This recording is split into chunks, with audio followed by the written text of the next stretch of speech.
Bienvenue pour un dossier parlementaire sous haute tension. Savez-vous vraiment ce que vous payez quand vous passez en caisse ? Face à l'inflation et à l'opacité des prix, le Sénat convoque une table ronde. Les fondateurs de C'est qui le patron sont appelés à s'expliquer. Qui capte la valeur, qui perd et qui décide vraiment des prix ? Un moment rare où les mécanismes de votre panier de courses sont mis à nu. Donc nous entamons, mes chers collègues, une deuxième table ronde, toujours dédiée aux consommateurs. Et nous recevons donc aujourd'hui Monsieur Nicolas Chabanne, qui est donc entrepreneur, fondateur de plusieurs sociétés et marques dont l'entreprise C'est qui le patron, la marque des consommateurs, avec une gamme de produits co-construits avec les producteurs, donc une démarche particulièrement intéressante. Et puis Monsieur Laurent Pasquier, fondateur de Entre Parties Prenantes, cofondateur de C'est qui le patron. Donc c'est une affaire d'équipe. C'est qui le patron ? La première chose à vous dire, peut-être pour mettre un cadre qui va éclairer la suite de ce qu'on va vous présenter. Ce qui est assez atypique dans cette aventure, c'est que la patronne, c'est une coopérative de consommateurs. Une coopérative avec tout ce que vous connaissez, je dirais structurellement, comme conséquence à être une coopérative. Voilà, l'argent reste dans la structure.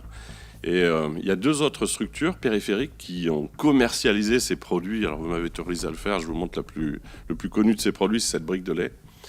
Et toutes les structures restent dans la logique de la coopérative. Pas de sortie d'argent, pas de dividendes, pas d'argent finalement qu'on doit ramener en fin d'année vers une autre destination que le soutien aux producteurs. Alors c'est important de le préciser parce que quand vous êtes consommateur comme nous le sommes tous, que ce soit les gens de l'équipe ou tous ceux qui en France, on est maintenant 15 millions d'acheteurs de ces produits solidaires, aident la démarche. On n'a pas un œil sur les résultats financiers, on a un œil sur la boussole unique, aider un maximum de producteurs à vivre dignement de leur travail. Donc la construction s'est faite avec cette liberté de départ et une forme de naïveté, d'approche qui est une approche de consommateur, me semble-t-il, qu'on a retrouvée, c'était pas une volonté, mais presque tout à fait inverse à la construction traditionnelle de la création d'un produit.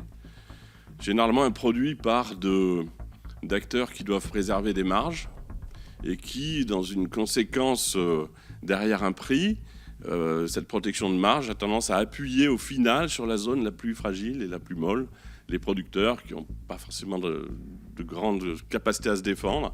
Et c'est là où on a un énorme problème, nous consommateurs, c'est que cette pression sur la partie la plus fragile des producteurs met en danger, pourtant, pour nous consommateurs, la partie la plus importante.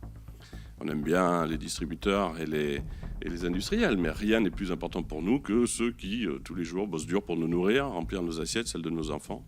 Et voilà comment est née, en 2016, cette idée simple qui a consisté avec l'aide d'une équipe, de compétences. Mais d'abord, c'était presque un peu émotionnel. Voilà, on veut être sûr que notre argent, je me rappelle de la mécanique du début, ne nous associe pas involontairement à un scénario où en dépensant de l'argent, je condamne quelqu'un à l'autre bout, un producteur qui ne vit pas de son travail.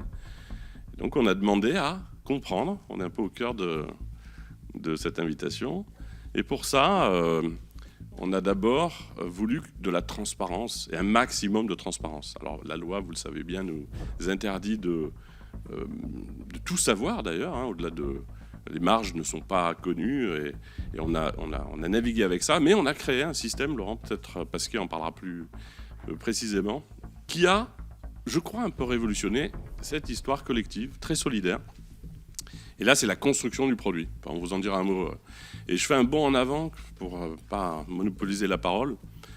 Ce qu'on peut se dire, c'est que cette autre façon de faire, cette vision de consommateur, cette mobilisation un peu émotionnelle simple, protégeant les producteurs avant tout, construisant un produit qui d'abord protège les producteurs et qui ensuite devient un prix objectif et beaucoup plus cohérent et durable pour nous tous, parce que c'est un prix qui ne vient pas détruire de la valeur dans les cours de ferme. Eh bien, cette mécanique que les grands spécialistes experts nous disaient, bon, vous allez faire un petit... Ça va être quoi, 5 millions de litres la première année, pas plus. Vous n'avez pas de campagne de pub à la télé, pas de commerciaux dans les magasins, vous êtes des consommateurs, vous n'allez pas vendre beaucoup de produits. La première année, les 5 millions de litres se sont transformés en 33 millions de litres. Sans campagne de pub à la télé, sans commerciaux dans les magasins. Aujourd'hui, c'est 128 millions. d'euros de produits solidaires vendus, qui tous ont été construits à partir du prix demandé par le producteur, même pas par un représentant des producteurs, par le producteur, avec une question de consommateur assez simple. Je me rappelle des premières réunions. Martial, Darbon, Martine, les premiers producteurs de lait dans la Bresse. Martial, combien tu dois gagner sur un litre de lait pour qu'on ait le droit de marquer cette phrase, qui ne doit pas être du marketing. Ce lait rémunère juste au prix son producteur. Et là, il y a une petite anecdote, mais qui marque bien une partie de notre histoire. Ils étaient très très peu payés, 21 centimes. Vous me faites signe si je me rapproche du timing. 21 centimes, ils perdaient 120 euros par jour. Nous, parlons des choses concrètes. Quand en 2016, avant cette brique de lait, les producteurs se lèvent le matin, ils sont payés 21 centimes. Ils savent que tous les jours, ils perdront 120 euros, du lundi au dimanche. Le vendredi, c'est pas le jour avant le week-end. C'est un jour comme le lundi et le mardi, et le samedi et le dimanche. Et c'est absolument fou, nous, consommateurs, de découvrir que des gens qui nous nourrissent perdent de l'argent. Et on leur demande combien vous devez gagner. Mais pas un expert, pas quelqu'un de la laiterie, pas quelqu'un d'un syndicat. Toi, qui travailles, combien tu dois gagner? Et voilà comment on a réussi à avoir un premier chiffre, 35 centimes, 21 centimes, 35 centimes. Et vous allez voir comment les consommateurs sont des négociateurs un peu atypiques. On leur a dit, mais attendez, 35 centimes, vous gagnez vraiment votre vie? Vous êtes très tranquille? Bah, c'est beaucoup mieux que 21. Est-ce que ça ne serait pas 37? Vous voyez, comme on est de bons négociateurs, ils ont remonté le prix à 37 centimes. Et je me rappelle d'une réflexion avec Laurent Pasquier au début et Raphaël Petit. Est-ce que vous prenez des vacances avec 37 centimes? Nous, consommateurs, on veut que notre argent serve à quelque chose qui vous aide vraiment. Et c'est comme ça que sont arrivés les 39 centimes, demandés par eux, co-construits par les consommateurs. Et aujourd'hui, pour finir, cette brique de lait que vous avez devant vous, et c'est un symbole d'espoir pour les producteurs et pour nous, les consommateurs, c'est la brique de lait la plus vendue en France, au RMDD. Vous avez la marque, c'est qui le patron, qui est la marque nouvelle la plus vendue de France depuis 10 ans. Les grands groupes ont créé des marques depuis 10 ans. La plus vendue, c'est celle créée par les consommateurs. Et plus symboliquement, elle a fait son entrée dans un classement sacro-saint, les 50 produits les plus vendus de France, où vous avez Ricard, Coca, Cristalline, et apparaît cette brique de lait créée par les consommateurs pour aider les producteurs dans les 50 produits les plus vendus de France, mais pas parce qu'elle est la moins chère, ou parce qu'elle a le plus de campagnes publicitaires, parce qu'elle est solidaire. Voilà la nouveauté de ce qu'en filigrane on peut lire derrière notre aventure. Monsieur Pasquier? Je vais prendre le relais et essayer de compléter ce qu'a déjà très bien dit Nicolas. Il y avait un gros sujet déjà à l'époque, c'était la confiance entre le consommateur, le distributeur, le reste de la chaîne. Beaucoup de méconnaissances aussi de comment ça fonctionne, parce que quand ça fait plusieurs générations qu'on habite en ville, on ne sait plus bien comment ça fonctionne, la partie amont agricole. Et donc il y avait toute cette partie-là aussi à reconstruire. Et l'idée du questionnaire, il vient à la base de ça, c'est de se dire comment faire comprendre aux gens les différences qu'il y a entre les produits et montrer comment on construit un prix justement d'un produit à la base des différentes spécificités du produit. Et donc on a construit un questionnaire qui indique le prix conseillé, le prix souhaité en tout cas, par le prix possible pour le consommateur dès le début. Et ça démarre du prix le plus bas dans le questionnaire. Et c'est le consommateur lui-même, en votant et en choisissant des options, on va dire, supplémentaires, qui fait monter le prix. Donc pour le lait, par exemple, ça va être que les vaches pâturent, qu'elles soient nourries sans OGM, choses comme ça. Évidemment, tout ça, ça fait un peu monter le prix, et on comprend pourquoi. Ce qui est très important, c'est que dans cette construction-là, à partir du moment où les gens comprennent pour quelles raisons le prix augmente, il est prêt à payer, parce que ça a de la valeur. Ce qu'il faut, c'est que chaque point du produit représente une valeur suffisante par rapport au prix qui va être engagé. Mais si c'est bien compris, c'est accepté. C'est ce qu'a démontré C'est qui le patron, à la stupeur, à l'étonnement de tous les professionnels de l'époque. On a bataillé pendant 3 ans avant de pouvoir lancer, parce que personne n'y croyait. Personne n'y croyait dans le milieu, même au niveau alors les distributeurs bien sûr, mais aussi les industriels et même les producteurs. Donc c'est quand même comme ça que ça a commencé. Et pourquoi on a fait ça, c'est pour ces raisons-là.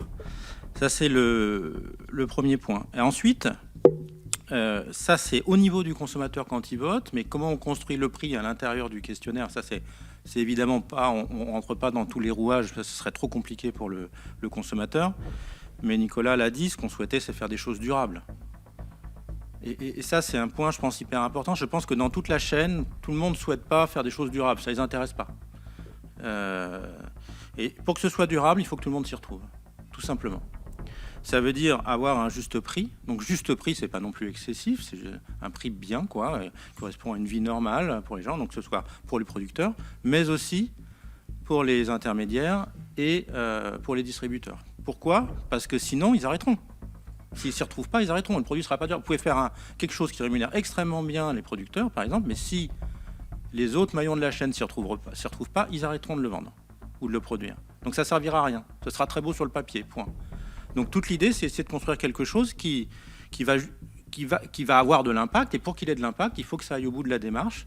Donc on s'est inscrit dans un système classique, on n'est pas été en commerce alternatif, et que tout le monde s'y retrouve dans ce maillon-là. C'est comme ça que ça a été pensé, et de cette manière-là, on a vraiment de l'impact. Et de ce point de vue-là, on est vraiment sur quelque chose qui est très atypique, effectivement, dans la distribution. Alors, pour qu'il y ait un minimum de cohérence par rapport au questionnaire, à ce qui est fait, vous voyez qu'effectivement, sur la brique, il y a le prix conseillé. Les lois européennes nous interdisent de fixer un prix, mais nous autorisent à conseiller un prix. C'est autorisé parce que c'était une pratique qui existait pas mal dans les années 80 et avant, qui a disparu. On est maintenant, je ne sais pas, les seuls. Enfin, il n'y a pas grand monde, en tout cas dans les rayons, effectivement, qui conseille un prix. Mais nous, on est obligés, puisqu'on a construit le prix avec les consommateurs, en essayant de respecter tous les maillons de la chaîne. Mais si on ne le met pas sur l'emballage, évidemment, ça va pas du tout être respecté. Et pourquoi ça ne va pas être respecté ? Vous en avez déjà parlé dans les précédentes auditions. Parce qu'il y a ces histoires de péréquation de la grande distribution. Alors, je vais caricaturer un petit peu, mais en gros, il n'y a pas un prix juste quand on va en magasin, en tant que consommateur. On est face qu'à des prix qui sont pas normaux. C'est-à-dire que la grande distribution, elle fonctionne ainsi, c'est-à-dire que vous avez des prix qui vous permettent de venir en grande distribution. Donc il y a la bataille des prix, vous le savez. Donc il faut faire venir les consommateurs dans son magasin et afficher que c'est nous les meilleurs. Nous, c'est les distributeurs. Et en fait, le boulot, ensuite, à partir du moment où le consommateur est rentré dans le magasin, le boulot du distributeur, c'est de lui faire acheter ce qu'il n'est pas venu acheter. Parce que c'est là-dessus qu'il va faire des marges. Donc vous avez soit des produits, alors en plus, avant il n'y avait même pas le SRP10. Avant le SRP10, des produits qui étaient vraiment à prix coûtant. Je me souviens de Michel-Édouard Leclerc qui s'en vantait de dire qu'il avait 2000 produits à prix coûtant, qu'il était le meilleur, il y avait son site internet, etc., de comparateur de prix. Mais ça veut dire que pour financer, alors qu'un distributeur, il faut autour de 20% de marge pour vivre, il faut bien payer les charges. Et ben, il faut donc surmarger le reste des produits et en avoir beaucoup. Donc finalement, vous arrivez, soit vous payez un produit pas assez cher, et soit vous le payez trop cher. Et finalement, au niveau du consommateur, c'est hyper compliqué. Comment vous voulez vous y retrouver pour savoir quel est le vrai prix, alors que vous n'avez pas un prix, alors je caricature un peu, il y en a un peu, en tout cas il y a C'est qui le patron, qui est à peu près au bon prix, parce qu'en fonction de comment le prix conseillé est respecté. Mais grosso modo, vous n'avez pas vraiment de prix qui est au bon niveau de prix, quoi, chez un distributeur. Donc ça, c'est je pense, un vrai sujet. Et le SRP10 a quand même cette vertu de réduire un peu ces écarts entre 0 et surmarge. Du coup, on n'est pas à 0, on est à 10, et il y a moins de surmarge pour compenser, quoi. Donc ça réduit un peu cet écart qui est pas naturel, il faut bien le dire. Puis personne vraiment, on est conscient. Ça, c'était un premier point que je voulais aborder. Je pense qu'il y a d'autres sujets qui sont importants et qui vont permettre d'avancer dans le débat. Alors, je suis quelqu'un de plutôt pro-européen depuis toujours, toujours été en faveur de l'Europe. Mais il faut bien se mettre à l'évidence, on va dire qu'aujourd'hui, on a une sorte de hiatus entre les principes économiques libéraux européens et la société française. Et je pense qu'ils se sont distendus ces derniers temps. Et je pense que c'est un sujet qui... Je ne sais pas comment politiquement c'est possible de le gérer, parce que je ne suis pas du tout du métier. Mais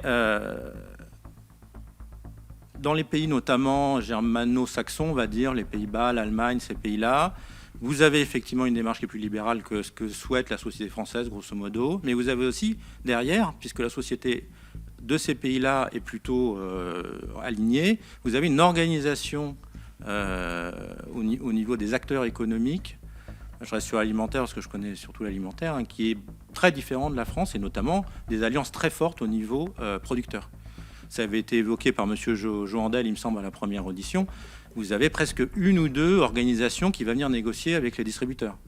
Donc évidemment, ils ont une force de frappe qui est très différente. Le problème en France, c'est que ce n'est pas du tout quelque chose qui est souhaité par la société française. Enfin, vous avez vu par exemple la ferme des 1000 vaches, ça avait fait un drame terrible, personne n'en voulait. Donc en fait, avoir des gros mastodontes de l'agroalimentaire, c'est pas du tout ce que la société a envie en France. Alors là, il y a un sujet que je ne sais pas du tout régler, je le mets juste sur la table, mais je pense vraiment qu'à ce niveau-là, il y a un problème. Alors, vous savez que moi j'étais dans une pensée effectivement d'impossibilité de jouer sur les marges, les prix des distributeurs. La France a su faire le SRP10, donc effectivement, il y a quand même une action possible, visiblement, des pouvoirs français qui restent légales par rapport au droit européen. Utilisons-le au maximum parce que on a cette spécificité française dont on est obligé de tenir compte. Alors, il y a la PAC qui joue un peu comme Rusting. On est les premiers à recevoir les bénéfices de la PAC en France. Mais c'est comme qu'une rustine. Il faudrait un vrai système qui fonctionne correctement entre ce que attendent les Français et les lois européennes. Merci également pour ce nouveau modèle, finalement, que vous amenez dans les produits de grande consommation, et en particulier pour le lait, mais pour les autres produits que vous commercialisez, puisque je crois que vous avez une dizaine de produits qui sont importants et très variés, du lait à la cerise, si je ne m'abuse, du jus de pomme, etc. Donc, beaucoup de produits dans une démarche qui est tout de même une démarche originale. Alors, pourquoi je dis ça ? Parce que dans cette commission d'enquête, on s'est interrogé sur pourquoi les producteurs se sentent-ils et expliquent-ils qu'ils ne sont pas assez payés et pourquoi les consommateurs pensent-ils qu'ils payent trop cher à la caisse. Et donc de ce hiatus est né le fait de se dire que nous allions étudier ce qu'il se passe sur la chaîne et comment les prix sont construits. Vous nous montrez quelque chose, c'est que, y compris un prix plus élevé peut générer l'acte d'achat. Donc ça, c'est intéressant, c'est-à-dire qu'il n'y a pas cette obligation absolue d'aller au moins cher et que cela repose à la fois sur la confiance, la transparence et la juste rémunération des producteurs. Donc ça, c'est vraiment, vraiment intéressant. D'abord, c'est que en tant que consommateur, nous, on crée les cahiers des charges. C'est-à-dire qu'on ne fait pas de l'achat-vente. On crée le cahier des charges, on répond à chaque question pour le lait, rémunération du producteur, juste, il y a une indexation sur le prix, on le fait pareil pour enlever les OGM de l'alimentation, 1 à 3 mois de pâturage, 2 centimes, 3 à 6 mois, 4 centimes. C'est comme ça que se construit le prix. Une fois qu'on a ce prix voté, conseillé, on se tourne vers la laiterie en disant, voilà, à ce prix-là, avec ce cahier des charges-là, on achètera ce produit. C'est donc elle qui organise avec les producteurs la collecte et qui ensuite vend aux distributeurs. Donc on ne peut pas vous parler de la relation de ce qu'on appellerait de rendez-vous de la négociation commerciale, puisque là, on n'est pas évidemment dans ce moment où le partenaire vend directement à un prix qu'on ne connaît pas et que, évidemment, on ne demande pas, puisque ce qu'on veut au final, et ça, c'est Laurent qui dira, je pense, un truc très intéressant là-dessus, c'est que le fameux bloc de marge, on a eu la possibilité de créer un bloc de marge, il faut que ce soit je dirais des marges raisonnables, pas trop basses, parce que sinon, même si c'était le rêve de tous les consommateurs, des distributeurs réduisant les marges, on nous a dit un jour, il y a un stagiaire ou un chef de rayon qui prend un nouveau rayon, il regarde son ordinateur, il voit une marge trop basse, il appuie sur le bouton supprimer et le produit disparaît. C'est ça la réalité aussi de quelque chose qui ne serait pas suffisant pour le magasin. En revanche, on s'est assuré que ce ne soit pas non plus une marge complètement absurde. J'ai oublié de vous dire tout à l'heure, dans les 28 centimes de hausse, que les 13 centimes sont allés à la laiterie, 15 centimes au producteur, 0 pour le distributeur qui a bien voulu comprendre qu'il protégeait aussi le pouvoir d'achat des consommateurs. Et c'est que le patron n'a rien pris non plus puisque le succès était tel qu'on n'en avait pas besoin. Donc pour répondre à cette question, on n'est pas dans les rendez-vous directement, mais ce qu'on peut vous dire, c'est qu'on a pu annoncer à l'avance 3 jours avant l'ouverture des négos commerciales 2025-2026, qu'aucun des produits, c'est que le patron n'augmenterait. Prix voté conseillé, hein, je dois le préciser à chaque fois. Parce que, en réalité, on avait mis tout le monde, puisque nous, consommateurs, on est quand même les patrons finaux de l'histoire, hein, on avait mis tout le monde dans la situation de se dire « à ce prix-là, nous achèterons, nous savons que vous aurez chacun votre marge raisonnable, le producteur est protégé comme le veut le principe de la démarche, donc vous n'avez pas à négocier cette année ». Et les partenaires nous disent que c'est le premier produit qu'ils amènent dans la négociation parce qu'il faut à peu près 2 minutes pour négocier. Et on voit bien la notion de bataille et de guerre un peu par défaut. J'ai tellement peur, moi, distributeur, que mon copain distributeur soit moins cher, que je mets une pression à l'aveugle sans savoir si finalement un prix pourrait rester raisonnable pour tous. C'est finalement cette bataille des prix aussi par défaut qui crée des mois et des semaines de combats terribles. Voilà. Donc nous, consommateurs, je le répète, on a refixé des règles du jeu très simples, avec beaucoup de bienveillance et sans beaucoup de dureté, hein, en disant on achètera au final, vendez à ce prix-là. Peut-être que tu peux parler de ce fameux bloc de marge qui a tout révolutionné et qui a permis la naissance et le succès de C'est qui le patron. Et vous, quel est votre regard sur ce dossier ? Partagez-le en commentaire. Merci d'avoir suivi cette vidéo. Abonnez-vous pour ne rien manquer des prochains dossiers parlementaires.